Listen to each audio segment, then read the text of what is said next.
Vas-y, vas-y. Alors, vous le savez, je parle de la Nouvelle-Calédonie dans chacune de mes interventions, que ce soit lors des réunions publiques et aussi bien souvent dans les émissions que je peux faire. Encore une fois, dans une interview qui va sortir ce soir à Valeurs Actuelles, j'en parle parce que clairement, en tant que responsable politique, c'est vrai, mais en tant que gaulliste, le destin de la Nouvelle-Calédonie est très important pour moi. Il est très important pour notre pays.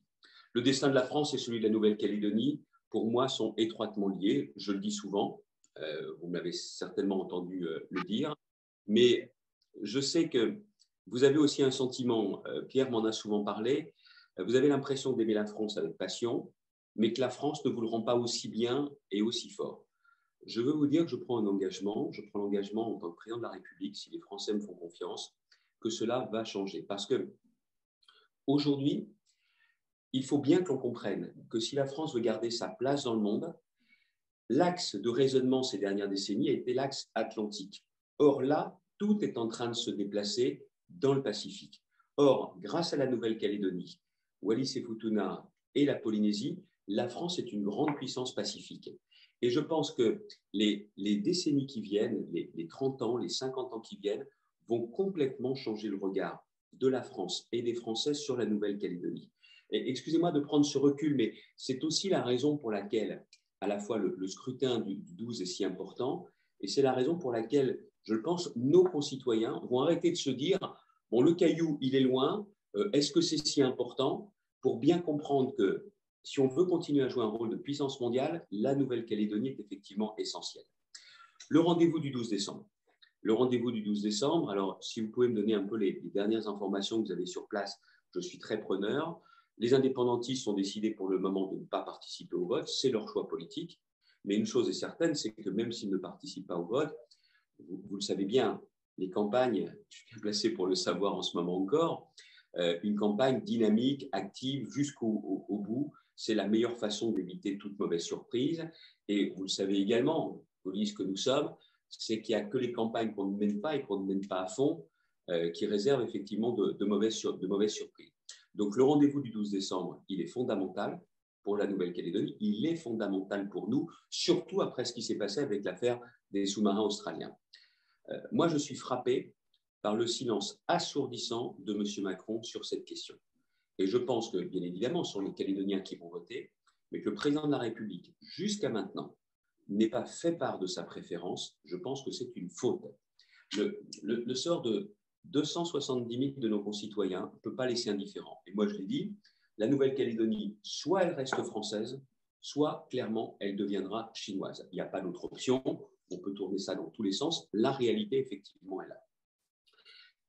Autre point que je voudrais aborder, la question des référendums. Une fois le cycle des 3 référendums terminé, il va falloir imaginer le nouveau cadre institutionnel pour l'avenir de la Nouvelle-Calédonie. L'accord de Nouméa sera terminé. Il faudra donc quelque chose de nouveau, quelque chose d'autre. Et je tiens aussi à le dire, c'est un dossier en tant que président de la République que je piloterai moi-même dès le début du mandat. Inutile de vous dire qu'à ce moment précis, il faudra mieux avoir un président qui n'hésite pas ou qui n'aura pas hésité à dire son attachement au maintien de la Nouvelle-Calédonie dans la France, comme je le fais depuis toutes ces années. Et si les Français me font confiance, je mènerai cette négociation délicate avec quelques principes en tête.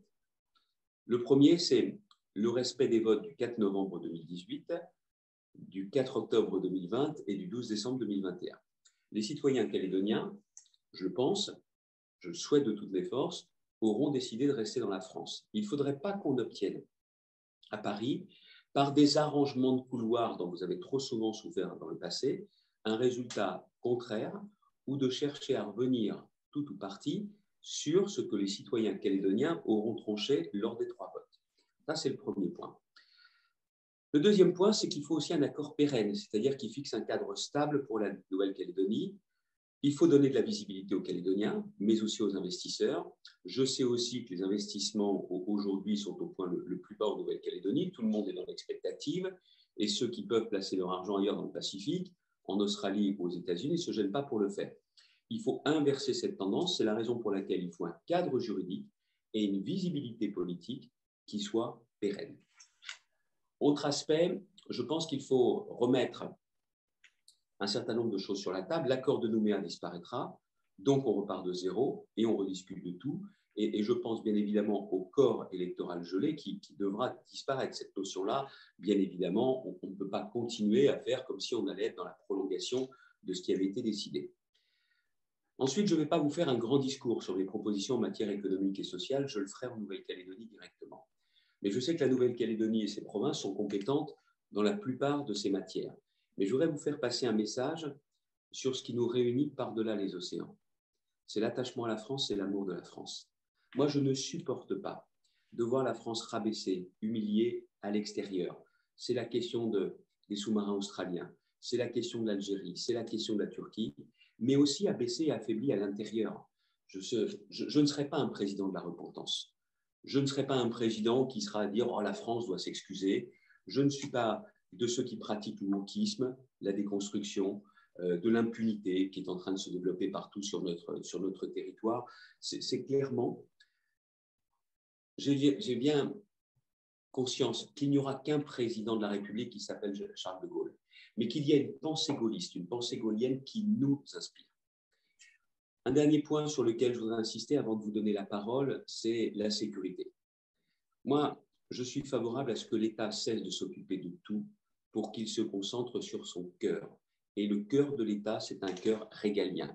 Et en Nouvelle-Calédonie, le premier rôle de l'État, c'est de maintenir l'ordre. Et je le dis clairement, je m'inscris dans la logique de l'action, dans les pas de Nicolas Sarkozy, qui a su mettre fin en Nouvelle-Calédonie à la fois au désordre, au laxisme et aussi à l'impunité de certains qui se sentaient intouchables. Je pense que Nicolas Sarkozy a su nommer les bonnes personnes en Nouvelle-Calédonie, à commencer par le haut-commissaire d'Assonville. Il lui avait donné des instructions claires pour reprendre sans délai le contrôle des événements. Et j'ai été plusieurs fois ministre de Nicolas. J'ai dirigé notre famille politique à sa demande et je ne voulais pas non plus terminer cette prise de parole sans lui rendre justement un hommage très clair parce que vous savez clairement quel grand président il a été pour la Nouvelle-Calédonie. Je vous avais promis, et j'ai à cœur de tenir mes promesses de ne pas être trop long, je pourrais vous développer également ce à quoi je crois pour l'ensemble du territoire, métropole ou outre-mer, mais j'ai bien conscience qu'aujourd'hui, on a la restauration de l'autorité, qui est le préalable à tout redressement du pays. Je souhaite, et bien évidemment la Calédonie s'inscrit dans cela, développer une république des territoires pour éviter qu'on ait en permanence ce centralisme parisien qui nous étouffe, qui nous empêche de prendre des initiatives. Et bien évidemment, le développement économique par le travail est la seule voie de succès et de redressement pour notre pays. Concernant le Congrès, je mets toutes mes forces dans cette bataille. Alors, c'est vrai que j'aurais pu faire un autre choix, c'est de rester à côté du Congrès avec les sondages, mais je sais aussi pertinemment que si nous avions eu 2 candidats des Républicains au premier tour de la présidentielle, c'était la garantie qu'il n'y ait aucun candidat des Républicains au second tour. C'est la raison pour laquelle je participe au Congrès. Certains me disent que c'est un pari risqué, la belle affaire. Le vrai sujet, c'est que je veux le rassemblement de notre famille politique. Et ce rassemblement, il sera donc là dès le 4 décembre. Et vous savez, aujourd'hui, il n'y a qu'une candidature que craint M. Macron. C'est la candidature des Républicains. Parce que sa seule chance de se faire réélire, vous le mesurez chez vous, nous le mesurons partout dans les déplacements où nous allons. Damien Abad, qui est là, que je remercie, parcourt aussi la France pour soutenir ma candidature. Les gens veulent tourner la page Macron. Ils veulent tourner la page Macron.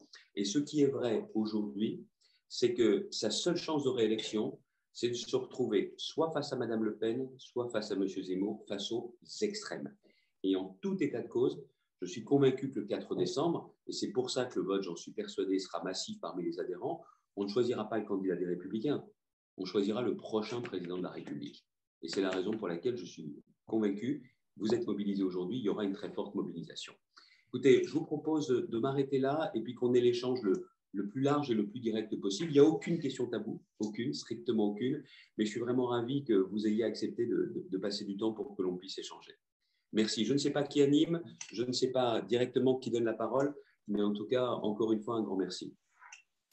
Merci, merci Xavier, c'est moi Virginie qui vais m'en occuper. Alors peut-être avant de passer la parole à la salle, on a des questions directement de ceux qui suivent sur Facebook Live cette intervention, puisqu'on a fait en sorte qu'elle soit le plus largement diffusée. Donc une première question, que pensez-vous de la représentativité lorsque la voix d'un homme n'a pas la même valeur qu'il réside dans la province des îles, dans la province nord, dans la province sud? La République ne défend-elle pas l'équité c'est un homme, une voix. Ça, c'est une première question. J'en profite pour poser la réponse seconde. est oui, je suis d'accord avec cette proposition, avec cette position. C'est d'ailleurs ce que j'ai indiqué dans mon propos préalable. Non, non, je suis bien évidemment d'accord avec cette logique. Excusez-moi de faire des réponses dans une visio. Je vais essayer d'éviter de vous faire des tunnels. Oui, très bien, c'est parfait. Deuxième question, soutiendrez-vous une réforme des institutions avec un pouvoir plus important donné aux provinces?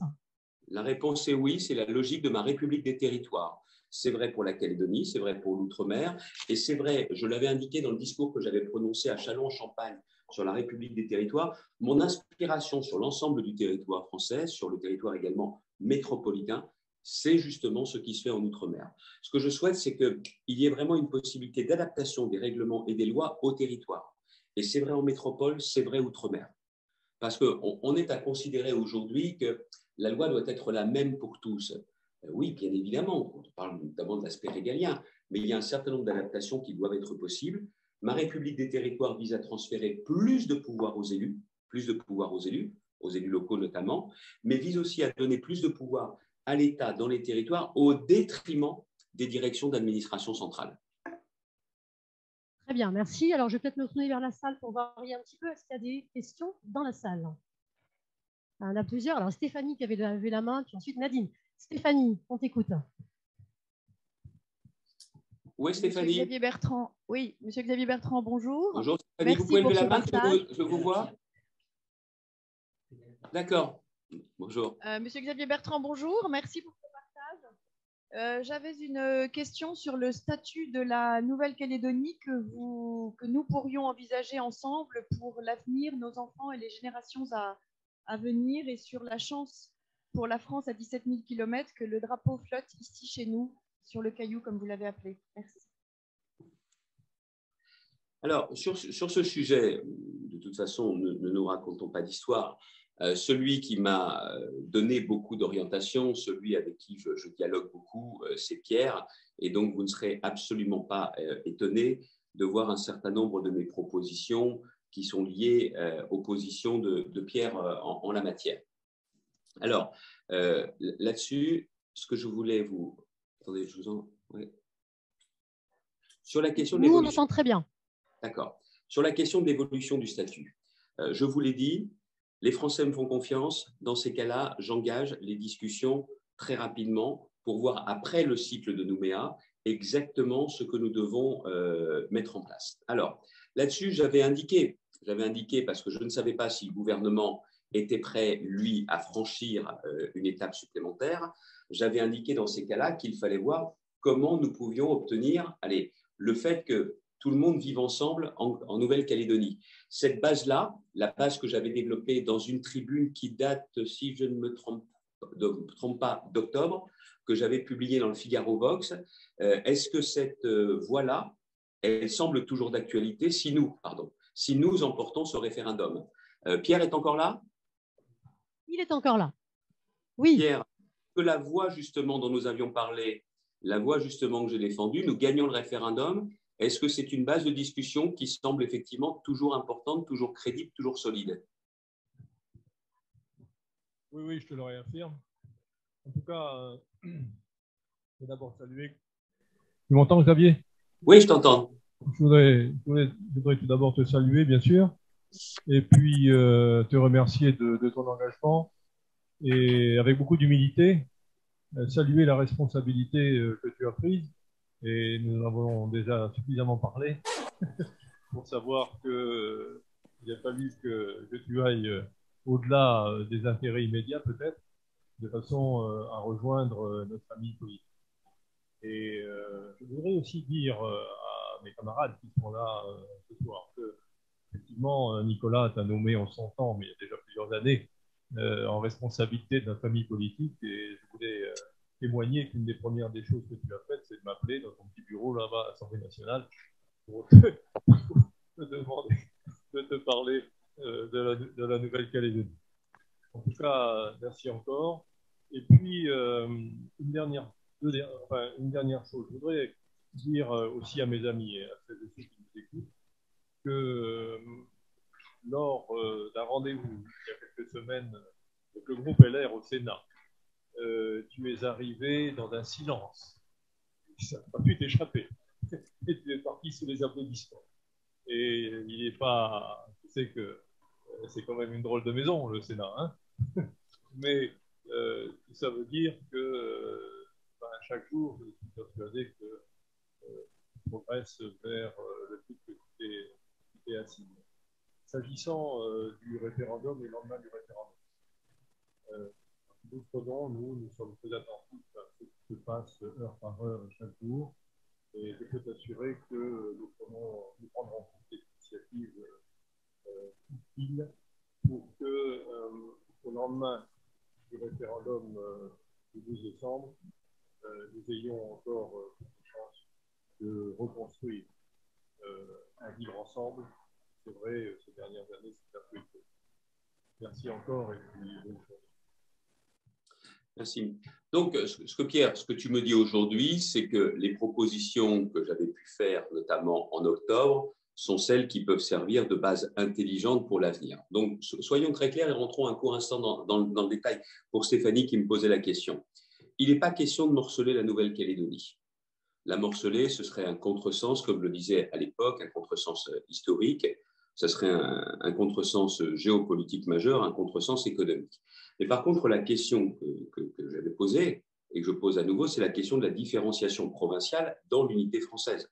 C'est-à-dire un État qui continue à assumer pleinement ses compétences régaliennes sur l'ensemble des territoires et par contre des provinces qui auraient justement davantage d'autonomie décisionnelle et peut-être même avec des compétences qui relèvent aujourd'hui du gouvernement actuel. Est-ce que ça, ce n'est pas la solution qui permettrait d'avoir un dialogue à l'avenir entre loyalistes et indépendantistes sous l'autorité de l'État? Mais sous l'autorité de l'État qui est un arbitre, mais qui a quand même aussi, clairement, si les Français me font confiance, dit clairement quel était le choix et le cadre qui doit être clair. Moi, vous savez, je ne suis pas un adepte du en même temps. Moi, je veux que les choses soient claires. Moi, je suis pour que la Calédonie, justement, reste française. Mais je pense que ça permettrait d'avoir un dialogue constructif et elle permettrait aussi de repositionner l'État dans son rôle historique de force de proposition en Nouvelle-Calédonie. Et je pense que c'est certainement la voie de l'avenir. Alors Stéphanie, j'aimerais bien que vous me disiez un petit peu comment vous voyez les choses, ou si je suis à côté de la plaque, ou si je suis toujours dans le vrai, mais c'est un peu c'est toujours dans cet esprit-là que je pense qu'il faudra aller, et encore une fois, excusez-moi, je ne suis pas monomaniaque, mais je me place quand même dans l'option où, clairement, vous avez décidé le 12 décembre de rester en France, dans la France. Si Stéphanie a encore le micro. Oui, merci Xavier. Oui, merci beaucoup, je suis là. Donc, oui, évidemment, nous sommes derrière la France. Nous croyons en la capacité de chance et en la vision que Paris peut avoir de la Nouvelle-Calédonie. C'est le drapeau bleu-blanc-rouge qui flotte à 17 000 km et c'est pas rien. Et vous aviez évoqué, je vous l'ai dit tout à l'heure, l'axe Indo-Pacifique. Et donc, il faut peut-être effectivement augmenter les parutions, en tous les cas, les événements presse. Parce que je ne sais pas si en France métropolitaine, on parle énormément des Outre-mer et notamment de la Nouvelle-Calédonie. Donc ça, peut-être que c'est à améliorer. Et après, pour le territoire qui est le nôtre, bien sûr, avec la France, je pense qu'il y a notamment beaucoup de richesses qui sont encore non explorées, voire exploitées. Voilà, donc je pense qu'on doit avoir cette puissance partagée et cette interaction entre un pays qui est le même, mais effectivement à distance. Et sur la question de la différenciation provinciale, c'est quelque chose dans lequel vous vous retrouvez?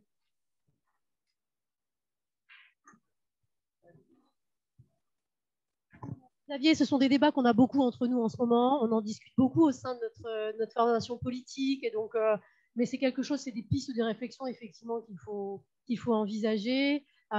Au stade où nous sommes tous très concentrés de toute façon aussi sur le fait que nous passions cette échéance du 12 décembre et donc faire en sorte qu'il y ait une mobilisation massive parce qu'on craint aussi qu'il y ait un peu de démobilisation dans le camp du non. D'abord parce que les indépendantistes montent un peu les muscles et que les gens ont un peu peur de se rendre dans les bureaux de vote, mais aussi parce qu'ils se disent de toute façon, comme les indépendantistes ne participent pas, y a-t-il vraiment un intérêt à ce qu'on participe? Donc on est très concentré là-dessus. On travaille au sein de notre mouvement pour avoir effectivement un vrai projet. Et ce débat sur les compétences des provinces est effectivement un débat qui nous anime. Peut-être qu'on pourra avoir d'ailleurs après le 4 décembre un groupe de travail en commun pour effectivement partager ses idées, ses réflexions et aboutir à quelque chose de très partagé sur le sujet. Pierre a beaucoup partagé avec nous et pour certains d'entre nous, nous vivons effectivement ces propositions comme de vraies perspectives possibles pour la Nouvelle-Calédonie, avec des nuances sans doute au sein du mouvement sur la mise en place institutionnelle réelle de ce statut d'avenir. Voilà, peut-être tu voulais dire un mot, Thierry. Alors je passe la parole à Thierry Santa qui va exprimer son point de vue aussi. Est-ce que je peux juste avant Thierry dire un mot? Bien sûr, Xavier. Bon, pour pas qu'il y ait de confusion dans les esprits, vous avez 1000 fois raison. 12 décembre, 12 décembre, 12 décembre. Et comme Stéphanie me posait la question sur après, bon, je vois qu'effectivement, il y a un débat chez vous et ça m'intéresserait justement qu'on puisse aller un peu plus loin entre nous après le 12 décembre.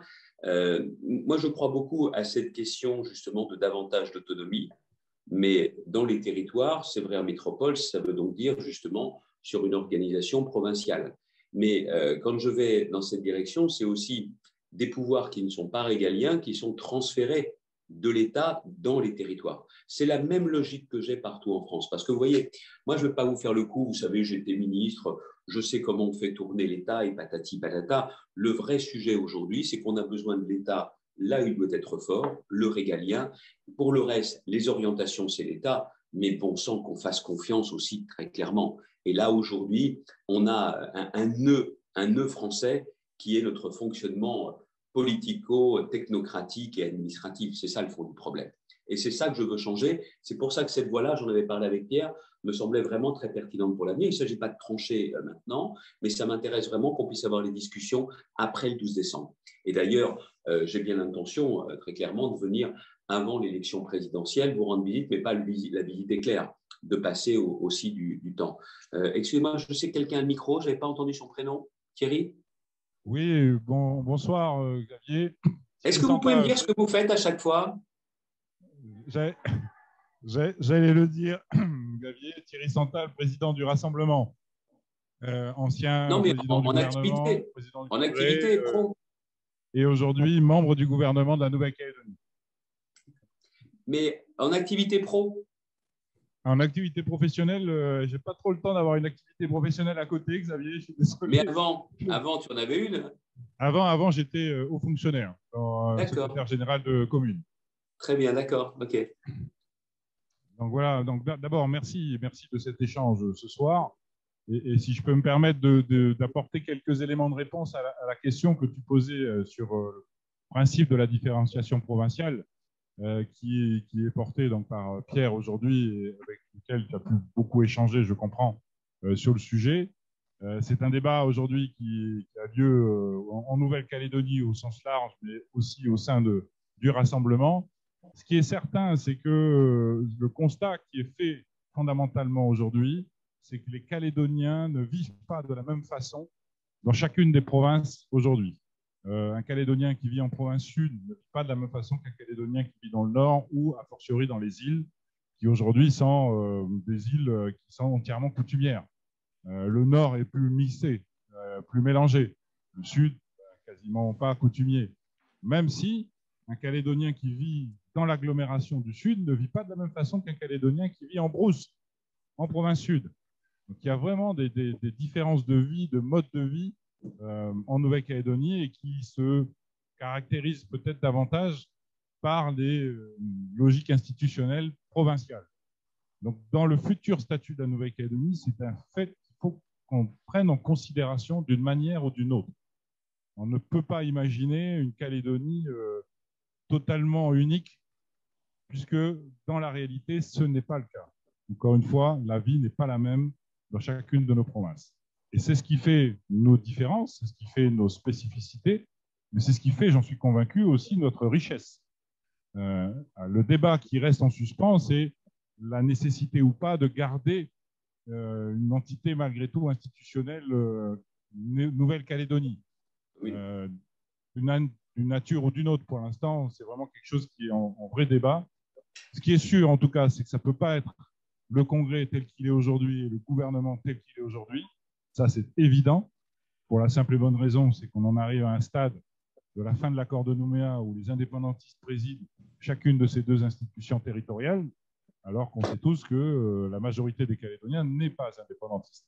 Donc ça devient une aberration démocratique qui est de toute façon, qu'il faudra de toute façon changer demain.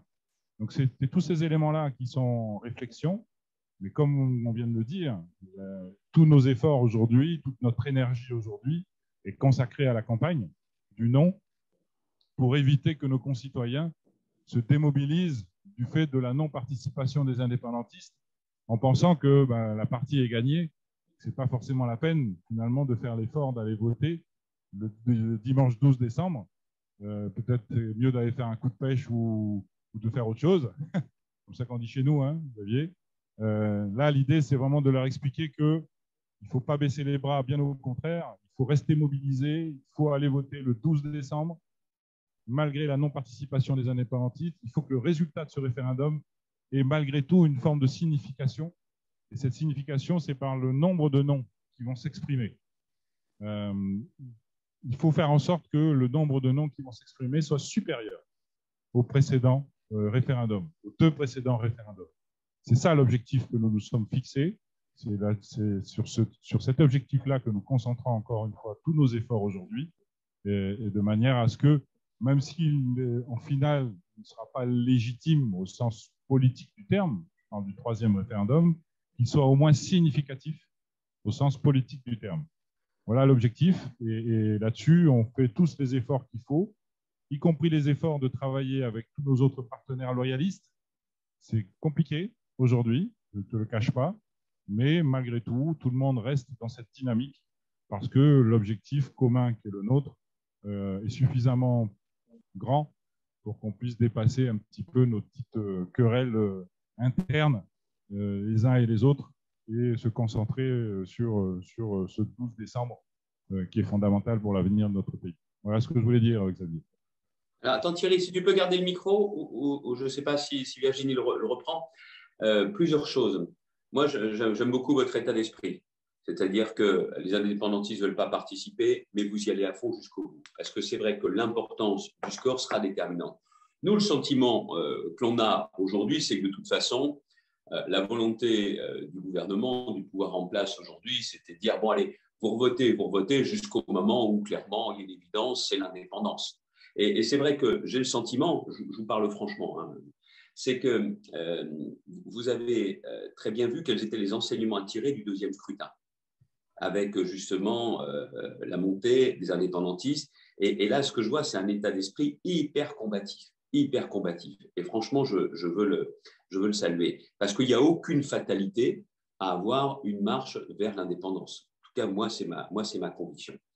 Le deuxième aspect, c'est que, et c'est pour ça que je te dis, si tu peux garder le micro, on a parlé bien évidemment avenir institutionnel. J'ai aussi conscience d'une chose. J'ai avec vous la même logique que celle que j'ai dans tous mes déplacements. Il y a aussi la question de la vie quotidienne. La vie quotidienne. Le président de la République, c'est à la fois l'intérêt du pays, la France, mais c'est aussi l'intérêt des Français. Et je sais également que dans cette vie quotidienne, il y a une exigence clé, et c'est une exigence qui est encore plus forte outre-mer, c'est la sécurité et c'est l'ordre. On ne peut rien envisager si la sécurité et l'ordre ne sont pas respectés. Aujourd'hui, on le voit bien, je ne sais pas si vous avez eu le temps de suivre les actualités métropolitaines, mais là, en France métropolitaine, on voit aujourd'hui les choses filer en la matière dans des proportions hallucinantes. J'aime bien le terme, il n'y a pas de Nouvelle-Calédonie unique, il faudra qu'on fasse évoluer sur le Congrès, j'entends tout cela, mais donc on est tous a priori sur la même longueur d'onde. Comment faire en sorte justement qu'il y ait la possibilité de développement tout en gardant clairement des compétences supplémentaires dans les provinces, mais en gardant cette unité. Thierry, ça en est où la situation du Covid chez vous exactement? Parce que bon, je suis les actualités à la fois en tant qu'ancien ministre de la Santé, je les suis outre-mer parce que je sais bien quelle est la dimension ultramarine, mais vous en êtes où exactement sur la situation, plutôt la situation dans les établissements, l'état d'esprit de la population, pas sur les mesures de confinement, hein, si je ne me gourre pas, vous êtes en confinement allégé jusqu'au 28 novembre, mais comment c'est le ressenti de la population? Comment ça se passe la situation dans les établissements de santé, notamment? Alors, les choses se sont nettement améliorées le mois de septembre, où hélas, on a connu cette introduction du variant Delta ici en Nouvelle-Calédonie, où on a eu un pic de contamination extrêmement grand, extrêmement élevé, puisqu'on est monté à 1200 tu sais, taux d'incidence pour 100 000 habitants pendant quelques semaines. Et les mesures qui ont été prises justement par le gouvernement ont permis très rapidement de circonscrire la propagation du virus sur le territoire, ce qui a permis aujourd'hui de lever progressivement un peu toutes les contraintes de confinement qui avaient été mises en œuvre très vite. On en est aujourd'hui à 100, un taux d'incidence de 100, ce qui est quand même plutôt rassurant.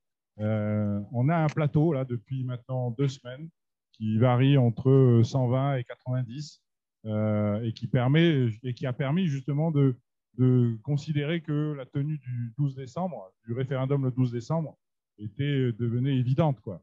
Et la question sanitaire n'était plus une question et permettait d'envisager que les choses puissent se passer dans des conditions sanitaires satisfaisantes.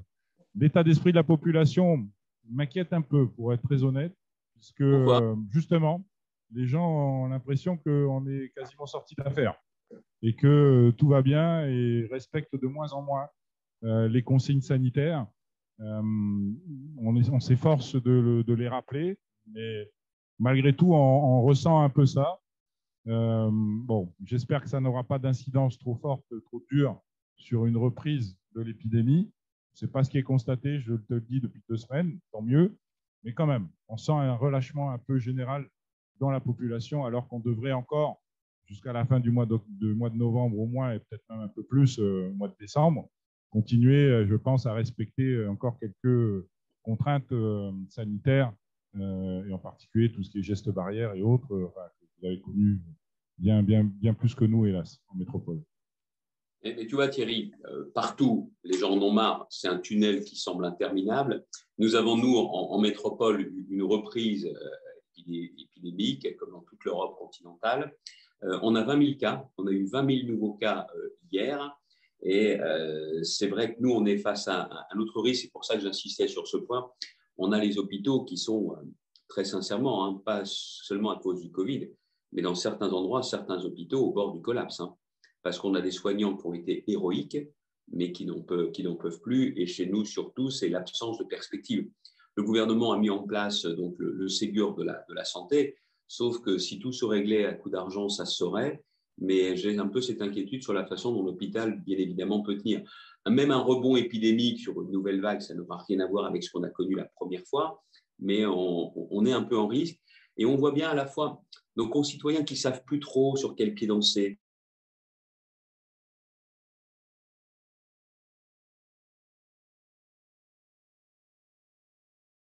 Ici, on a un temps d'avance, hélas, sur la question de la reprise épidémique. D'accord, merci beaucoup. Merci Xavier. Alors, on va faire tourner la parole. Alors, je m'excuse parce que moi non plus, je ne me suis pas du tout présentée. Donc, Virginie, je suis Virginie Russac et je suis élue de la province Sud et du Congrès et présidente du groupe Avenir en Confiance du Congrès, qui regroupe 18 élus. Donc, en fait, notre groupe regroupe un tiers des élus du Congrès, ce qui est quand même important. Et je voulais simplement dire, avant de passer la parole, qu'effectivement, ta réflexion et celle que tu as engagée, nous sommes une terre de contraste en Nouvelle-Calédonie. Quand 80% des habitants de la province Sud votent pour le non à l'indépendance, 80% des habitants de la province Nord votent pour le oui. Quand dans la province Sud, c'est Marine Le Pen au 2e tour de l'élection présidentielle qui arrive en tête, dans la province Nord, c'est Emmanuel Macron qui arrive en tête. Donc vraiment, nous sommes une terre de contraste et voilà, les votes le montrent, mais notre façon de vivre aussi. Thierry l'a dit, en province des îles, 100% des terres sont des terres coutumières où ne s'appliquent pas, par exemple, les règles d'urbanisme. C'est un exemple. Donc voilà, donc c'est vrai que dans notre réflexion d'avenir, eh bien, il ne faudra pas faire en sorte que la Calédonie soit un seul système pour tout le monde, parce que ça finalement ne reconnaîtra pas notre diversité à l'échelle de la Nouvelle-Calédonie. Alors, je vais passer la parole à 2 personnes. Alcide Ponga, qui est maire de Kouawa, élu de la province Nord et du Congrès, et ensuite Nadine Jalabert, qui est aussi élue du Congrès et de la province Sud. Alcide, la parole est à vous. Bonsoir, Monsieur Bertrand. Bon, moi, je ne veux pas vous parler de la Nouvelle-Calédonie, hein, parce que vous avez des idées, et puis beaucoup de mes collègues ici ont pas mal d'idées là-dessus.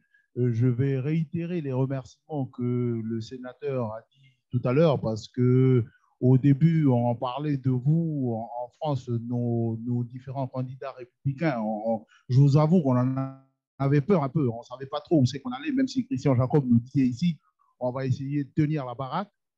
Et c'est important parce qu'on l'a vécu aussi en 2000, les dernières présidentielles. Nous aussi, on l'a vécu, puis on en a souffert un peu ici.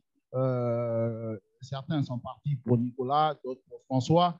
Et donc là, on voit que le bateau est tenu par le capitaine Christian et puis les matelots qui sont dedans, ils ne se disputent pas trop. Donc c'est important pour nous et j'espère qu'on va arriver au bout là-bas parce que avant, peut-être, c'est vrai que nous, on vous apporte la question de la Nouvelle-Calédonie sur le plateau et tout, mais après le 12, il faudra gagner au mois d'avril aussi. Il faudra gagner au mois d'avril les présidentielles pour que vous puissiez, on va dire, exercer le rôle de l'État ici en Nouvelle-Calédonie, non pas de façon équidistante comme l'a fait François Hollande, non pas de façon un peu cachée aujourd'hui, on a peur de le dire parce qu'on a peur de froisser et tout. Moi qui suis maire loyaliste d'une commune qui vote à 80% indépendantiste, voilà. Les gens, Pierre a dû vous l'expliquer, c'est des votes identitaires qu'on a ici. On est malheureusement, on ne répond pas à la vraie question de l'indépendance ou pas pour la majorité de nos frères indépendantistes qui votent. Mais la France, la présence de la France et tout ce que l'État fait ici sur le territoire, c'est important. Et je ne vais pas occulter mes collègues ici qui sont d'origine européenne, wallisienne, etc. Et tout. Et c'est important pour nous, les Mélanesiens. Voilà. Moi, je le dis parce que les grands-pères, ils ont été se battre pendant les guerres. Vous avez connu Maurice, qui a été député européen. Voilà. Dans la famille Ponga, on a un peu une brochette d'élus là-dessus. Là. Nos enfants, ils continueront aussi à défendre les couleurs et les valeurs de la République ici, parce que ce sont des bonnes valeurs pour la population mélanésienne déjà, et puis pour tous ceux qui sont arrivés aussi ici sur le territoire pour contribuer à la construction de la Nouvelle-Calédonie. Et moi, je suis sûr que le 12, on va continuer. Charge à nous et vous derrière de réfléchir de façon très sereine et de façon très, très intelligente avec les indépendantistes derrière pour trouver la bonne solution pour qu'en Calédonie, on puisse continuer à vivre et à prospérer et à se construire. Parce qu'on ne fait que on se construit en Calédonie. On n'est pas... Vous avez des siècles d'histoire. Nous, on a 150 ans d'histoire en Calédonie avec la France et tout. Et donc, il faut qu'on continue à se construire. En tout cas, merci pour votre soutien. C'est Alphonse, hein? Alcide. Alcide, compris Alphonse. Il faut que je prenne mes gouttes. Hein. Je n'ai pas dormi beaucoup. Hein. Je n'ai pas dormi beaucoup. Et pourtant, ici, c'est le matin. Hein. Combien d'habitants dans votre commune? 1300 000, ouais, moins de 1400. D'accord. Quand vous êtes dans une commune de 1300 habitants, Nouvelle-Calédonie, 1300, 1400, vous avez des moyens, vous avez un budget, vous réussissez à faire des choses et à vous en sortir?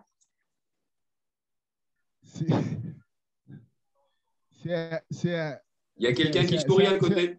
On n'a pas assez, je pense qu'on n'a pas assez de temps de débattre et de discuter de cette question, Monsieur Bertrand, parce que pour ma part, de par mes fonctions d'élu et tout, je suis aussi un des directeurs exécutifs dans l'usine du Nord, l'usine de Paul Néotine dans le Nord, l'usine des indépendantistes. Ça fait 10 ans que je travaille dedans. J'avais travaillé 10 ans en tant que cadre. C'est bon? Oui. Donc, je reprends. Vous m'entendez? Oui, bien sûr. Oui. Donc je suis dans l'exécutif de l'usine du Nord aujourd'hui, l'usine de Cognon-Nickel, qui a été portée par les indépendantistes à l'époque. Et avant cela, j'avais été cadre dans la société de nickel, qui est aussi filière de RAB. Voilà, donc j'ai 20 ans de mine et tout. Donc, je parle de ça parce que vous me parlez de moyens. Moi, j'ai envie de dire, en Calédonie, on a besoin un peu aussi, nous, d'apprendre à gérer les choses. Voilà. Donc, il faut qu'on prenne les leçons des 30 ans qui sont passés. Ma petite commune, je pourrais vous raconter des salades et puis vous dire, j'ai pas assez de moyens parce que c'est grand, parce que c'est ci, parce que c'est ça. Mais je fais avec ce que j'ai aujourd'hui. voilà, je suis très bien aidé par mes collègues qui sont au gouvernement, qui nous accompagnent aussi. Je ne vais pas cracher également sur l'État par rapport à ce qui se passe aujourd'hui, parce que s'il n'y a pas l'État français aujourd'hui qui nous donne ce qu'il nous donne dans les contrats de plan, dans tout ce qu'on fait, ben, on ne fait plus rien, quoi. Ça ne sert à rien d'être maire si c'est ça. Donc, je ne sais pas comment un maire gérera si la Calédonie devient indépendante. J'aime bien votre état d'esprit, hein. Vous plaisez bien, hein. Vous plaisez bien. Maintenant, deux choses pour prolonger dans ce que vient de dire Alcide, avant que… Là, je ne me trompe pas, c'est bien Nadine qui doit prendre la parole ensuite. Juste un mot. Jacob, il a tenu la baraque. Oui, il a sacrément bien tenu la baraque parce qu'il a fait le choix du rassemblement de l'unité. Et ce choix, c'est un choix gagnant. Je vais vous dire, on a une responsabilité historique. Parce que ce qui se joue dans ce congrès, ce congrès des Républicains, je ne parle pas du congrès calédonien, c'est que ce n'est pas seulement ma candidature à l'élection présidentielle, c'est aussi la survie de notre famille politique. Parce que, pas se raconter d'histoire, la dernière fois qu'on a gagné la présidentielle, c'était avec Nicolas en 2007, voilà 15 ans, une éternité. En 2012, on perd. En 2017, on perd, on est éliminé du deuxième tour. Si là, on perd, qu'on est éliminé du deuxième tour, c'est terminé. On ne sera plus cette grande famille politique, le premier parti de France, à la fois par le nombre d'adhérents, par sa force, pas seulement militante, mais sa force, ses élus locaux. On sera en deuxième division. La France, son avenir n'est pas en deuxième division. Les Républicains, son avenir, ce n'est pas en deuxième division. Parce que là où il y a un risque, c'est que si on est éliminé du deuxième tour, on n'est pas tout seul au monde, hein. On n'est pas tout seul dans la vie politique française. Parce qu'à côté de nous, il y a les vautours, les extrêmes, Le Pen en tête, qui attendent qu'une chose, qu'on soit éliminé du second tour, que nos adhérents, nos militants, nos électeurs, avec tellement l'envie de sortir Macron, rejoignent justement les extrêmes, pas pour devenir extrêmes, mais pour sortir Macron. Et puis de l'autre côté, ce n'est pas le vautour, c'est le fossoyeur de la vie politique qui est Macron. Parce que lui, il a compris un truc, s'il n'a pas Le Pen ou s'il n'a pas Zemmour, il est en risque et en vrai risque de perdre. Donc lui, il cherche à attirer, notamment beaucoup en métropole, les élus, avant d'attirer les électeurs. C'est la seule façon de sauver sa tête. Et donc, si nous, cette fois-ci, on ne va pas au deuxième tour et on gagne la présidentielle, on sera rayé de la carte comme formation politique importante. Alors, je sais bien, certains peuvent se dire, oui, un parti qui disparaît, parce que c'est gênant. Oui, parce qu'on est quand même le pays qui aime le plus la politique au monde, le plus. Il n'y a qu'en France qu'on est capable de s'enguirlander, même entre amis, en famille, pour la politique. C'est nous les plus politiques. Et donc, si on n'a pas des partis politiques enracinés, qui portent des valeurs, eh bien, la vie politique, je suis désolé, elle est déstabilisée. Les extrêmes, ce n'est pas des partis politiques avec des valeurs, ils cherchent juste à récupérer la misère et la colère des gens. Et en face, chez Macron, En Marche, 5 ans après, c'est déjà une étoile filante. Pourquoi? Ils n'ont jamais eu de valeur. Ils ont juste été créés pour l'élection de Macron et après, ils ne sont pas intéressés à la vie des gens, ils ne sont pas porteurs de valeurs. Si nous, on disparaît, qui est-ce qui parlera encore d'indépendance, de grandeur et de rayonnement de la France? Personne. Si nous, on disparaît, qui est-ce qui parlera, allez, d'autorité de travail? Personne. Et si nous, on disparaît, qui cherchera encore à rassembler les Français? Personne. Et moi, je n'ai pas envie qu'on ressemble au Parti socialiste, hein. Ça a été effectivement un grand parti, mais aujourd'hui, ça n'a plus où ils habitent. Il y a une partie qui a abandonné l'idéal républicain pour balancer vers le wokisme, vers l'islamo-gauchisme. Et puis de l'autre côté, ceux qui sont restés républicains, ils ont renoncé à défendre les travailleurs, ils ont renoncé à défendre les classes moyennes. C'est à nous de le faire. Parce que je pense que la politique, et vous le savez bien, c'est l'anti-destin. Et ce qui se joue dans cette élection aussi, c'est clairement de savoir si on reste effectivement un grand parti autour duquel s'organise la vie politique ou si on est voué à disparaître. C'est aussi pour ça que je me bats. Et entre le fossoyeur et les vautours, moi, ce que je vous propose, c'est qu'on aille chercher cette victoire, qu'on se tienne droit, la tête haute, et qu'on travaille dans l'intérêt de la France et des Français. C'est ça l'enjeu aussi de cette élection du Congrès du 4 décembre. C'est notre avenir, c'est l'avenir de la formation politique qui est la nôtre. Et là où j'aime bien l'expression, c'est que c'est vrai qu'on a un Macron qui avance masqué dans tout ça, qui n'ose pas dire, qui regarde de quel côté le vent va tourner. J'imagine pas qu'il pourra rester silencieux jusqu'au bout, c'est pas pensable. Mais une chose est certaine, c'est que derrière ça, il ne veut pas s'engager parce qu'on voit bien de quel côté son cœur penche. Et le résultat des votes dans certaines provinces, que vous m'avez donné à l'instant, je ne me souvenais plus, il est assez éloquent. Hein. Il est assez éloquent. Nadine, je suis bavard, hein, je suis désolé. Hein. Oui, non, Virginie me demandait juste de vous préciser aussi, il y a ces pourcentages qui se différencient entre les provinces et tout, mais 75% de la population, elle est ici dans le sud. Ça ne faut pas l'oublier, c'est un paramètre qui est important. Donc c'est Nadine. Bonsoir Xavier, merci beaucoup pour cet échange. Ce soir nous permet de mieux vous connaître.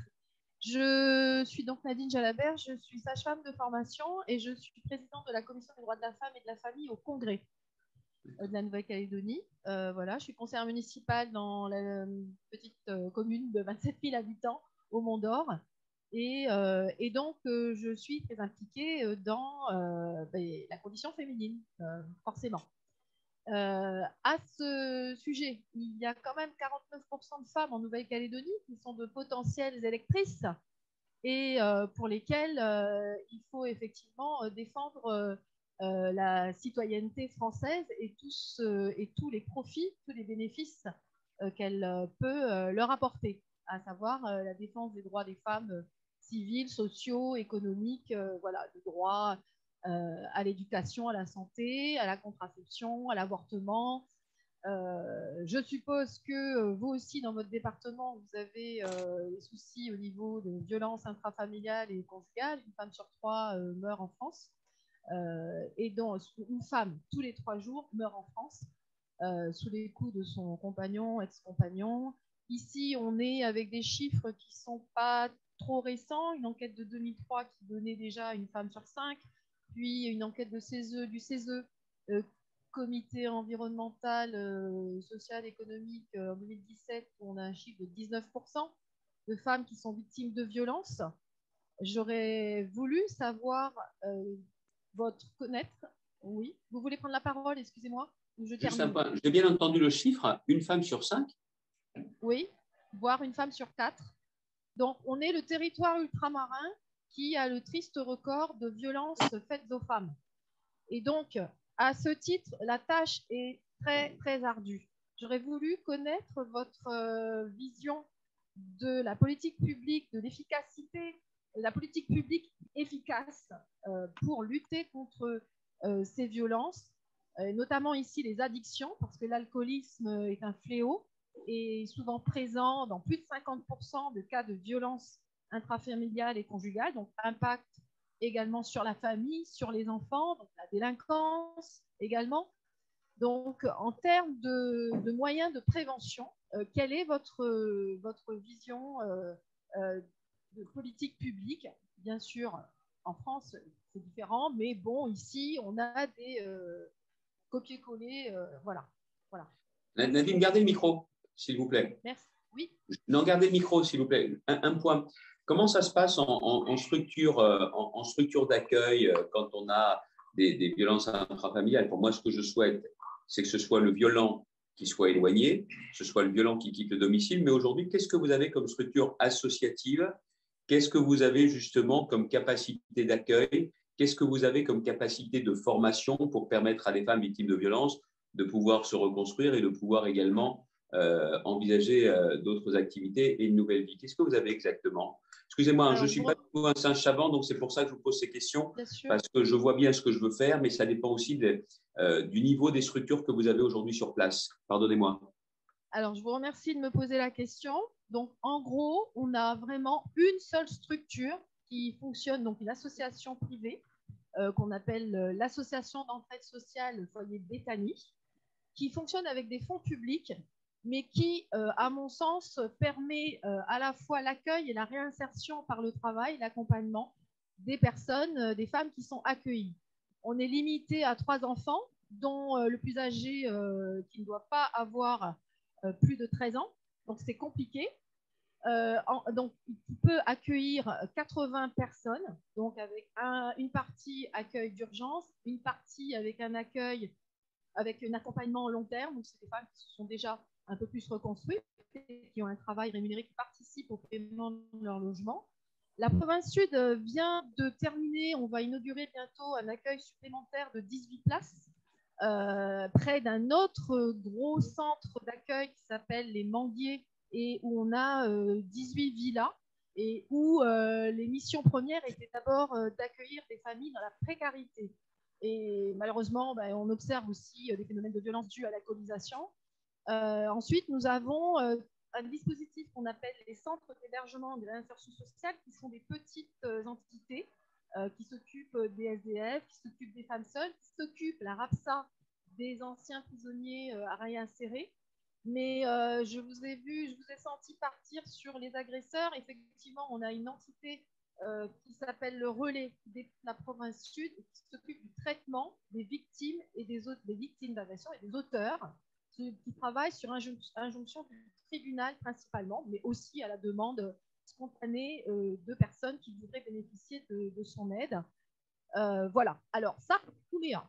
Ensuite, en brousse, c'est-à-dire province nord, province des îles, clairement, on n'a pas grand-chose. En province nord, on a un centre d'accueil des femmes en difficulté, le CAFED, qui est à Vaud, et où on a 3 places d'accueil. Ensuite, on a bien sûr les DEPAS, les directions provinciales des affaires sanitaires et sociales, qui ont la compétence et qui ont des assistantes sociales de secteur qui s'occupent effectivement de prendre en charge les personnes victimes de violences. Mais en termes d'accueil et d'accompagnement à la réinsertion, voilà. Oui.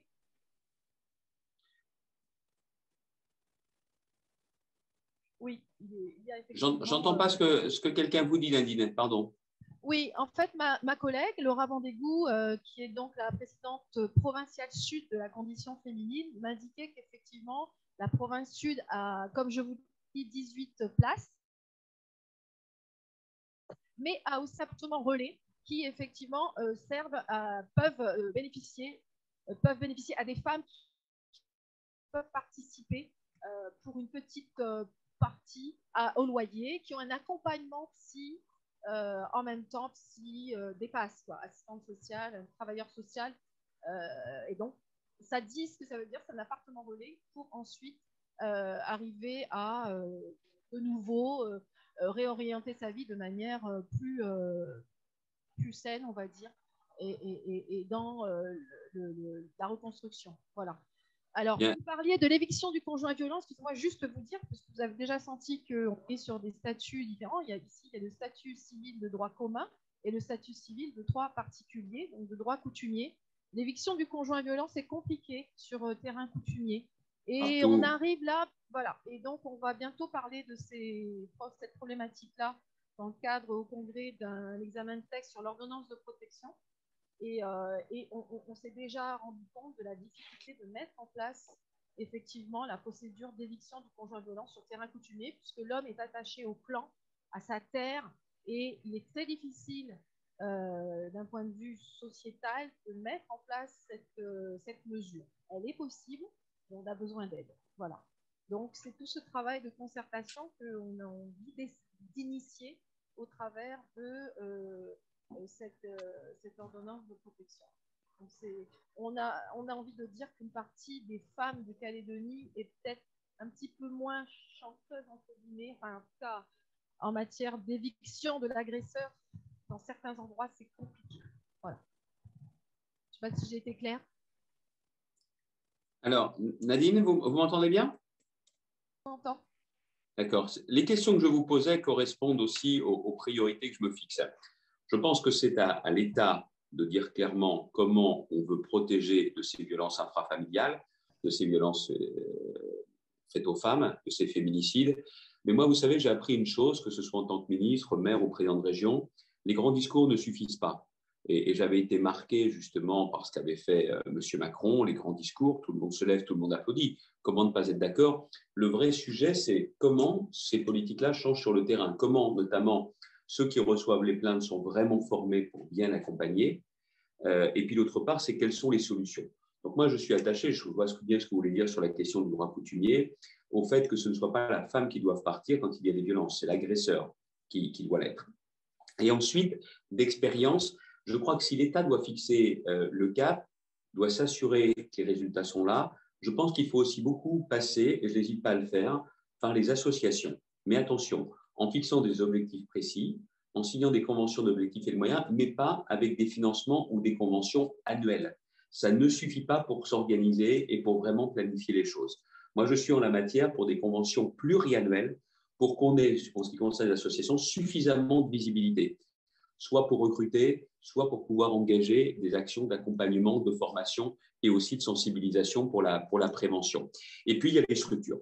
Il y a les structures parce que, bien évidemment, dans certains cas, on ne va pas rester parce qu'on veut reconstruire sa vie autrement. Et là, ça passe aussi par des actions, je le fais chez moi au sein de la région, par des actions de formation pour avoir justement ce retour à l'emploi.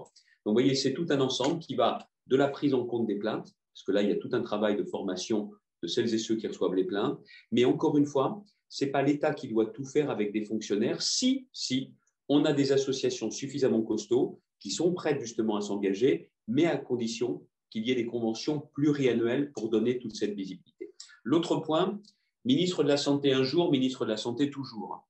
C'est-à-dire que je suis très attaché aussi à cette action de prévention qu'est la lutte contre les addictions. Et d'ailleurs, je vous l'indique, Jacques Chirac avait voulu qu'il y ait des chantiers présidentiels comme le plan cancer. Moi, j'ai l'intention de faire de la santé mentale un enjeu de cause nationale et de la lutte contre les addictions. Parce qu'aujourd'hui, on ne peut pas regarder ces addictions en disant « oh là là, c'est grave, ça crée des dangers » sans prendre la mesure de ce que cela représente.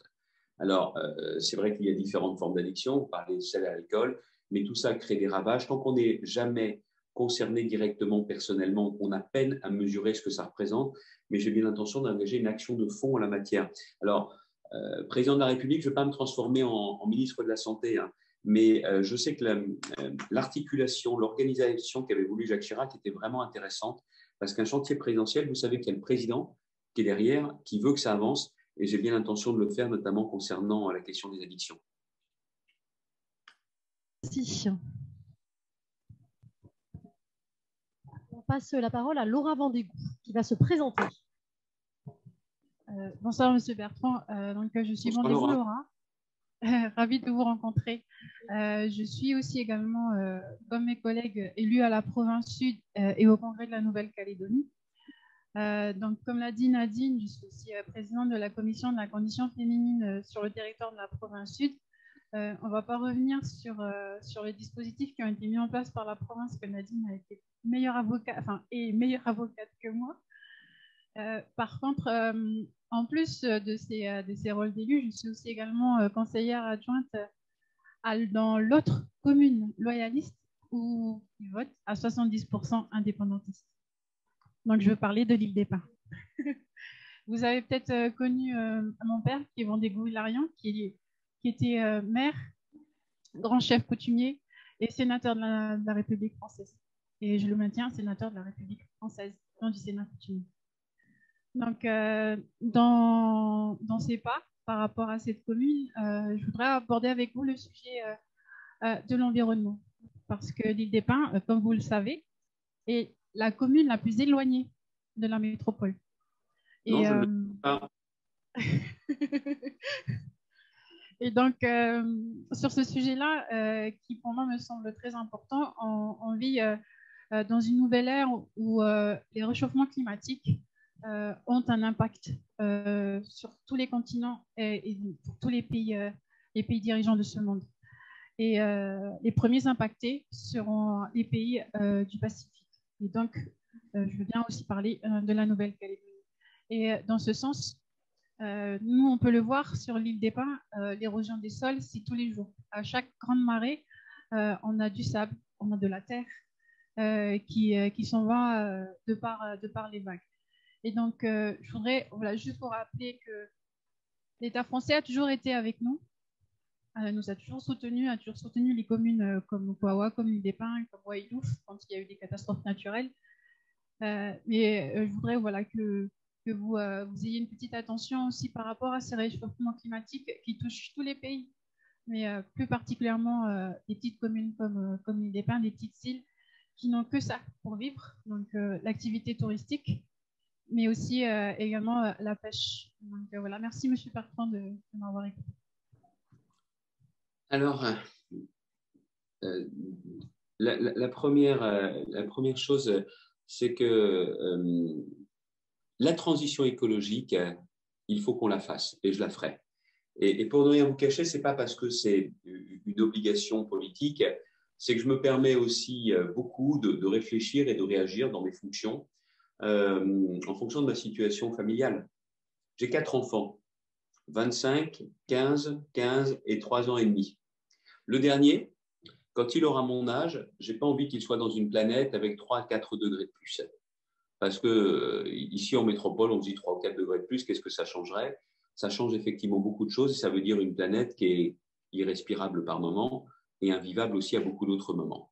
Donc cette transition, on doit absolument justement la réaliser.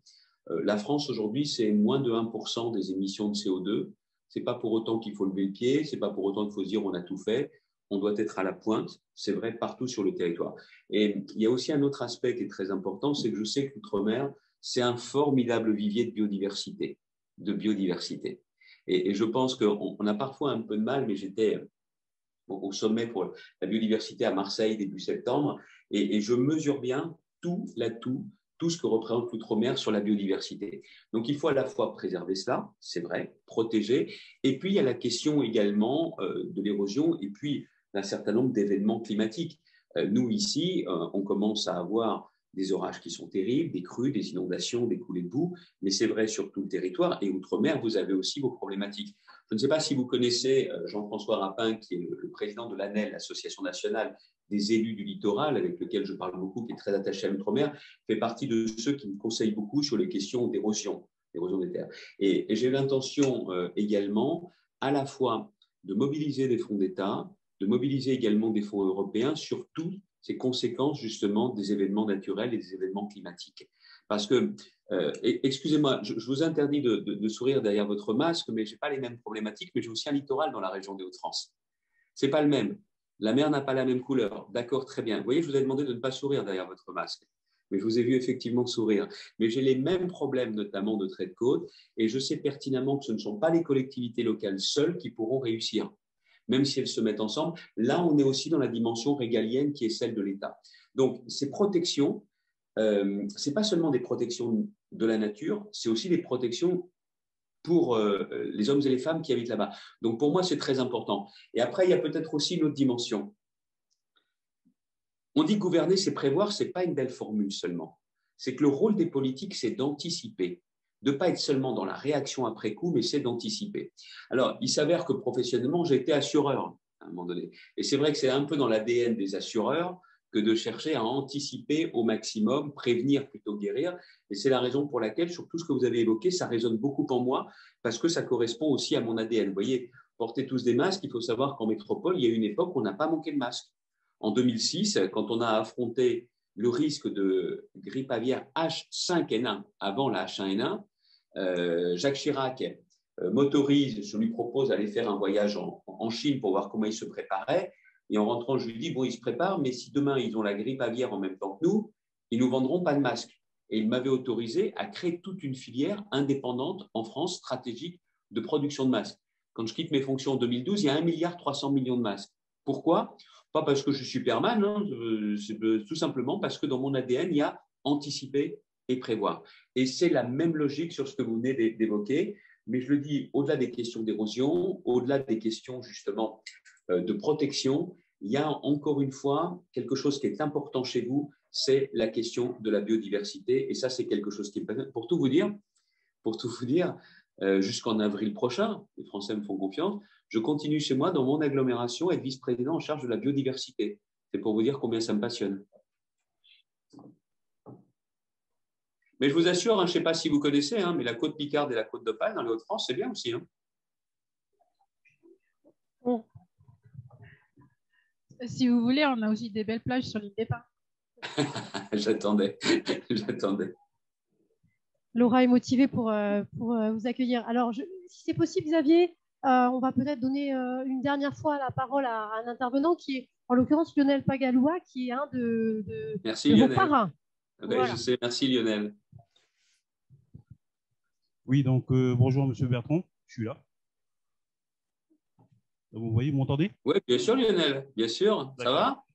Oui, très bien. Donc, en tout cas, merci pour cet entretien. Ça nous a permis effectivement d'échanger avec vous. Donc, j'ai fait ce choix de vous parler le mois dernier, pas par hasard, mais tout simplement parce que j'ai analysé la biographie des 5 candidats. Sur les 5 candidats, il y a 3 candidats qui sortent du lot, dont la vôtre, que je soutiens. Et j'apporte mon soutien par rapport aux 2 autres, tout simplement parce que vous incarnez effectivement un homme politique d'expérience et de conviction. Et je suis sûr que vous êtes véritablement le candidat idéal pour la présidentielle 2022. Pourquoi? Alors, si vous sortez du lot, c'est les 2, au fait, des 2 autres, parce que vous étiez un jeune militant à l'âge de 16 ans, 81, si je ne me trompe pas, du RPR. Et donc, dans votre parcours politique, je retiendrai beaucoup, effectivement, des occupations des postes des ministères, justement, de la santé, du travail, notamment, sous 2 présidences, celui de Sarkozy et celui de Jacques Chirac, à l'époque. Vous avez occupé aussi, notamment, les postes de député de 2002 à 2016. Vous avez aussi également été maire de votre commune, Saint-Quentin, en 2010. Et à l'âge de 24 ans, vous étiez aussi adjoint, déjà à l'époque, en 1995, adjoint de votre commune. Donc, cela me fait dire effectivement que vous êtes le candidat idéal, non pas parce que vous avez un parcours politique qui est similaire aux 2 autres, mais vous êtes aussi impliqué dans le parti politique, parce que vous étiez aussi secrétaire départemental, vous étiez aussi secrétaire général de l'UMP. Et ce qui fait dire aujourd'hui que vous avez un plus par rapport aux 2 autres. Donc, vous incarnez effectivement cette force politique de la droite parce que vous allez redresser la France, la vraie France qu'on veut retrouver. Et je suis persuadé, et véritablement, vous êtes le candidat idéal pour nous, pour 2022, et surtout sur le choix que j'ai fait. Par rapport et je respecte, hein, parce que quand on regarde les débats qu'il y a eu déjà la semaine dernière et cette semaine, les débats effectivement de haut niveau, vous êtes tous à la hauteur des débats démocratiques, humbles et sereins. Et je tiens à vous remercier, tout simplement, et puis remercier aussi tous les autres. Voilà le soutien que je voulais vous apporter, M. Bertrand, et j'espère vous revoir, bien évidemment, comme vous l'avez dit, après la présidentielle de 2022. Merci de m'avoir écouté. Lionel, je voudrais rebondir en disant que je suis très, très touché par ce propos. Je pense qu'on est le fruit de son parcours. On est le fruit de son parcours. Moi, je suis un provincial, mais un provincial qui ne rentrera jamais dans une guerre Paris-Province. C'est stupide. Je ne suis pas non plus en métropole celui qui va opposer les métropoles aux villes moyennes, au centre-bourg, à la ruralité. On doit tous être ensemble. Mais c'est vrai que mon parcours est un parcours de terrain. J'ai exercé les fonctions ministérielles. J'ai eu à porter 3 réformes des retraites, l'interdiction de fumer dans les lieux publics, le service minimum dans les transports. Je sais faire des réformes et je sais que la France n'est pas irréformable. La France n'est pas irréformable, mais j'ai toujours gardé un peu ce côté terrain. J'ai grandi et je continue à être au milieu de mes concitoyens. Vous voyez, je ne suis jamais dans mon bureau. Pourquoi? Parce que quand j'étais assureur, ce n'est pas dans son bureau qu'on réussissait à avoir des succès. C'est sur le terrain. Je fais exactement pareil aujourd'hui. Et puis, il y a aussi autre chose, c'est que nous ne racontons pas l'histoire. Je suis un gars de droite. Et pourtant, je suis élu dans la région la plus difficile de France pour un gars de droite, les Hauts-de-France. Ça a toujours été soit la gauche, soit c'était sous la menace extrême. Parce que je pense que les gens reconnaissent une chose, même ceux qui ne sont pas de mon bord, c'est que je me bats. Je me bats. Parce que la politique, je vous l'ai dit, c'est encore une fois, c'est l'anti-destin. C'est ce qui fait que les choses ne sont pas pliées. Certainement aussi la raison pour laquelle je suis gaulliste. Et puis, vous savez, hein, et la dernière élection régionale, il y avait la gauche qui s'est reconstituée, PS, PC, écologiste et extrême gauche. Oh, les commentateurs, Bertrand, il va se prendre une tôle, il va perdre. Le Front National avait envoyé, non pas Marine Le Pen, qui se méfie un peu, mais son porte-parole qu'on voyait partout dans les médias. Matin, midi et soir, c'est vraiment parce qu'il n'y avait pas les émissions de la nuit qu'on ne le voyait pas. Hein. Et l'autre, on me dit, oh, il y a une triangulaire, alors M. Bertrand, vous allez faire quoi au 2e tour? Ben, je ne vais pas être à 2e tour, la question n'est pas là. C'est moi qui vais gagner. Ah ouais, mais quand même. Et puis après, Macron m'envoie 5 ministres. Ministre de l'Industrie, ministre de l'Intérieur, ministre de la Justice. Moi, je pensais qu'ils avaient du boulot. Non, il les envoie en campagne. Et comme il sentait que la mayonnaise ne prenait pas trop, il vient lui-même 2 jours avant. Résultat des courses, je l'ai emporté. Parce que je pense que les gens reconnaissent qu'une campagne, il faut de l'énergie. De l'énergie pour aller gagner, l'énergie que vous mettez pour gagner le 12, mais aussi l'énergie pour après porter le projet. Et d'ailleurs, je veux le dire, peut-être que vous ne réagirez pas forcément en étant à 100% favorable. Vous le comprenez, j'ai de l'énergie. Vous avez compris que je suis plutôt jeune, mais je ne suis pas non plus très âgé. Pourtant, je m'engage pour un mandat de 5 ans seulement. 5 ans seulement. Parce que je pense que le drame français, c'est que depuis qu'on est passé au quinquennat, il n'y a pas un président qui est élu qui n'a pas l'envie dès le début, de faire un deuxième mandat. On est rentré dans un système à l'américaine. Aux États-Unis, ils ne veulent jamais en faire un, ils veulent en faire deux.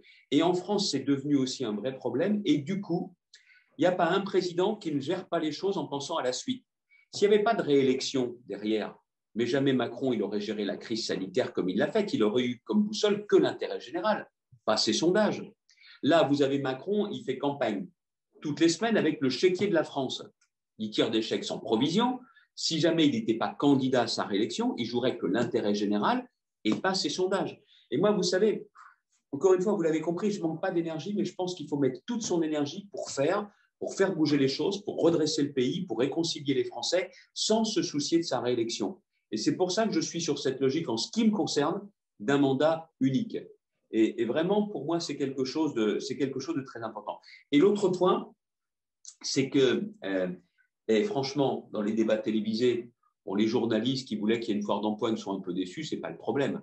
Parce que quand vous regardez bien, ça fait une belle équipe dirigeante. Hein. Bon, on n'élit pas le président de LR le 4 décembre.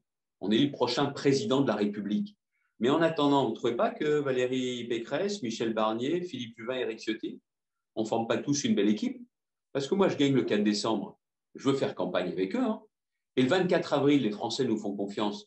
Je veux diriger le pays, adresser le pays avec eux. Et c'est ça qui est vraiment très important. C'est qu'on fasse équipe. Et je peux vous assurer, sur les plateaux de télévision, avant et après, ça n'a rien à voir avec l'ambiance de la précédente fois.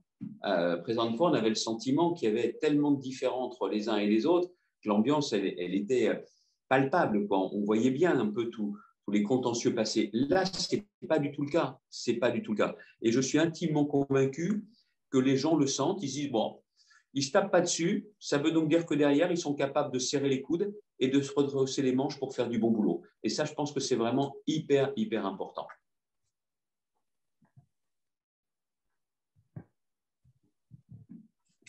Xavier, merci beaucoup de ces mots. Et c'est vrai qu'on est très, très fiers des débats que vous tenez. On les regarde beaucoup ici en Nouvelle-Calédonie à la télévision, sur toutes les chaînes. Et cette image que vous donnez voilà, de force, de responsable politique grandement capable de diriger notre pays aujourd'hui, elle transpire de tous ces débats. Et ça ne m'étonne pas d'ailleurs que beaucoup de Français suivent ces débats. Hein, manifestement, ils sont très suivis. Et vous donnez une image magnifique de notre famille des Républicains. Donc, merci beaucoup pour ça. Alors, est-ce qu'il y aurait une dernière intervention? Xavier, est-ce que tu as encore le temps d'une dernière mention? Est-ce que quelqu'un veut prendre la parole dans la salle? Non? Alors, écoute, je crois que là, il n'y a plus de questions. On est arrivé au bout. Et donc, peut-être on te laisse le mot de la fin pour… Oui, il y a deux choses qui me reviennent. Excusez-moi, c'est vrai que je ne dors pas beaucoup en ce moment, mais je ne dors jamais beaucoup, mais je dors très, très bien. Dans ce qui a été dit tout à l'heure, notamment sur la question des violences faites aux femmes, je pense qu'il y a aussi beaucoup la question de la libération de la parole. Et je pense, c'est Nadine qui insistait là-dessus, je pense que c'est l'un des sujets sur lesquels aussi il faut vraiment travailler, et peut-être davantage dans le milieu kanak, comme elle l'évoquait. Je pense que la question de la libération de la parole est très importante. Deuxième point, je sais que la question m'avait été posée, c'est vrai outre-mer, mais c'est vrai sur la question de la Nouvelle-Calédonie, sur la question de la défiscalisation. Oui, j'ai bien conscience que la défiscalisation est un outil très important du développement économique de la Nouvelle-Calédonie, et je suis clairement favorable à sa pérennisation. Parce que la défiscalisation, ça peut sembler être un manque à gagner pour les recettes de l'État, mais bon sang, ça libère de l'investissement privé. Et vous savez, c'est comme toute la question justement de défiscalisation. Derrière, si en ayant 1 euro d'argent public qui rentre en moins, mais que ça libère beaucoup d'euros d'argent privé, ça a du sens. Moi, vous savez, je suis un pragmatique. Je n'ai pas appris tout ça à l'ENA, je n'ai pas fait l'ENA. Mais en tout état de cause, je sais compter et je sais parfois qu'il est intéressant d'avoir des outils comme cela, et je crois à la défiscalisation et je conserverai les dispositifs de défiscalisation, pas seulement Nouvelle-Calédonie, je dis pas ça parce que je fais la visio, mais également d'un certain nombre de dispositifs outre-mer ou aussi métropole. Voilà, moi, ce que je voulais vous indiquer. Quelle heure il est exactement chez vous? Alors, il est précisément 8h20, en fait, en Nouvelle-Calédonie. 8h20 du soir, 20h25. Voilà. D'accord. OK. Bon, je ne vais pas vous retarder très longtemps, mais je vous suis très reconnaissant d'avoir participé à cette vidéo. Vraiment très reconnaissant. Moi, vous savez, je n'ai pas eu l'occasion dans mes fonctions ministérielles de me rendre dans le Pacifique, mais j'aime beaucoup l'outre-mer. Depuis longtemps, parce que je pense que l'outre-mer, il y a à la fois cette richesse humaine, cette diversité, et puis aussi, pardonnez-moi, c'est l'influence de la France. Si on n'est pas un pays comme les autres, ça tient à notre force de dissuasion, clair, c'est vrai. Ça tient au siège au Conseil de sécurité de l'ONU. Et tiens, je veux aussi vous le dire, hein, le siège au Conseil de sécurité de l'ONU, président de la République, jamais je ne le partagerai ni avec l'Allemagne, ni avec l'Union européenne. Jamais. D'autre part, ça tient aussi à la francophonie et ça tient aussi au fait qu'on est une puissance maritime grâce à l'outre-mer. Vous contribuez au rayonnement de la France et à son importance. Et je pense qu'aujourd'hui, si je fais un peu de géopolitique, on voit bien qu'il y a tout un bloc anglo-saxon qui est en train de se former. Il y a la Chine de l'autre côté et que nous, on doit vraiment trouver la voie de l'indépendance. L'Europe peut jouer ce rôle, mais il faut être sûr que tout le monde veut jouer. Mais on a un déplacement de l'axe stratégique du monde de l'Atlantique, qui a toujours été le raisonnement, au Pacifique. C'est pour ça que je tiens à vous et pourquoi c'est la raison pour laquelle c'est si important. Il y a à la fois cette dimension humaine et cette proximité politique avec les Républicains, mais il y a aussi autre chose qui est que ça correspond à vraiment l'intérêt et la place de la France pour les décennies qui viennent. C'est pour ça que c'est si important. Et je ne vous cache pas également que même si ça ne plaît pas aux Américains, j'ai bien l'intention de renforcer la coopération de la France avec l'Inde, parce que c'est toute cette dimension indo-pacifique qui est très importante. Ce que je voulais aussi vous indiquer, c'est que moi, je veux être un président pour les Français. C'est mon parcours. C'est mon parcours professionnel, c'est mon parcours personnel, familial. Moi, je suis issu de la classe moyenne parce que mon père, c'est en travaillant qu'il s'est fait une meilleure place dans la société. Mais je sais aussi que le président de la République, ce n'est pas une élection régionale en grand. Ce n'est pas une élection régionale en grand. On est dépositaire des intérêts du pays. Je sais aussi que dans les 5 ans qui viennent, j'aurai à écrire l'histoire de la France et des Français avec les Français. Mais ce que je veux dire également, c'est que les pages de ce grand livre, les pages passées, personne ne peut imaginer que moi, je laisserai réécrire ces pages de l'histoire ou que j'arracherai les pages de l'histoire de notre pays, comme je ne permettrai pas qu'on déboulonne les statuts, je ne serai pas un président de la repentance. Parce que l'histoire de notre pays, c'est un bloc. Et moi, en ce qui me concerne, j'en suis particulièrement fier. C'est aussi ça que je veux porter. Pour tous ceux qui sont pour la déconstruction, je suis désolé, ils me trouveront clairement face à eux.